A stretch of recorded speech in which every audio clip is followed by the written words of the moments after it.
With the steps we've completed thus far, we're ready to begin reassembly of the front truck and the motor. The only thing I did offline is clean the worm covers, these, and that was just a matter of wiping out the excess grease with some 91% isopropyl alcohol and cleaning and polishing the bearing straps. Get those nice and clean.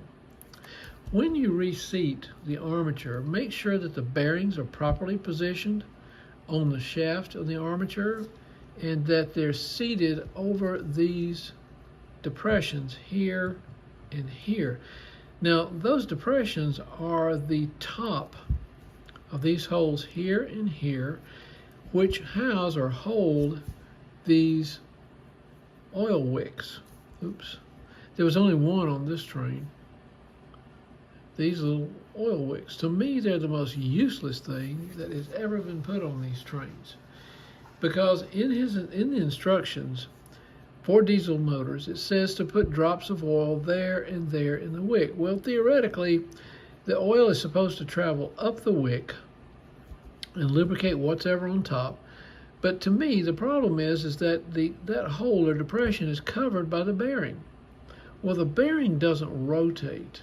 The bearing is fixed, so where the friction and the lubrication need to be are on the shaft of the armature between it and the bearing itself. So I fail to see how that oil can travel up, leave the wick, and then suddenly get on the armature shaft. But that's a different story. I never have put oil in those, but I do adequately lubricate, carefully though, the shaft with a gear oil, something that has a little bit higher viscosity than something like a 3-in-1.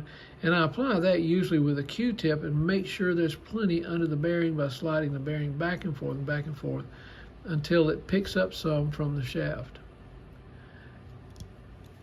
So in doing this, we simply want to make sure that it tucks in nicely and sits on top of those holes. Now, of course, we're going to have the field on top of it when we start this process.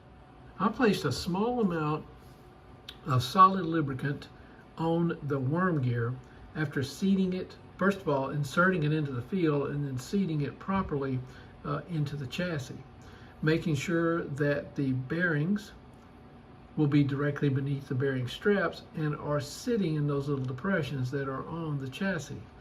Off camera, I'm going to simply install the worm gear covers. Nothing unusual there, but I want to get those in first so that my hands are freed up to then position the brush holder. The worm gear covers are in place, and don't ever, as per Mr. Barker, I practice not ever over tightening these screws. The first thing I do when I drop them in is I back them off until I feel the threads match. A little clicking you can feel in the screwdriver until they match, and then I tighten them down. I can tell when their threads are matching, and I can tell when they're not matching.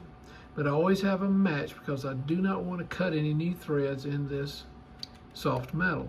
So I tighten them down until they stop, and then maybe just a slight amount of pressure after that. Then I pick the motor up, holding the field and the chassis between my thumb and forefinger, and just gently spin the armature to make sure there's good freedom of movement and nothing is being pinched underneath the worm gear covers. Next step I normally take is to install the bearing strap that is on the other end of the motor away from the commutator. I'll put in the 2 screws, put in one first and then slide this in, put in the other one. Again, same practice, back off until I feel the click, tighten down or turn down, tighten until it stops, and I generally don't even put any more pressure on it. But I will conduct the same test, and that is field and chassis between thumb and forefinger, and then gently spin without touching the commutator, the armature, to make sure there is good freedom of movement. The back bearing strap is in place, same practice. Reverse the screws until they click, tighten until they stop.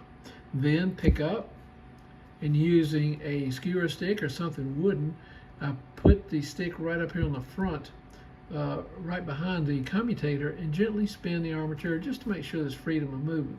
Now comes the more challenging task of getting the bearing strap and the brush assembly back on. Remember, at least one of these brushes is new, which means they're going to be spread out a little bit further, and they may be a little bit more of a challenge to align on the commutator, but just be patient. You'll get it there. Okay, got the front brush and the front bearing strap in. The brush holder is in. Actually, that's the brush holder, is that little brass strip. This would be the brush assembly, I guess, equivalent of the brush bracket assembly.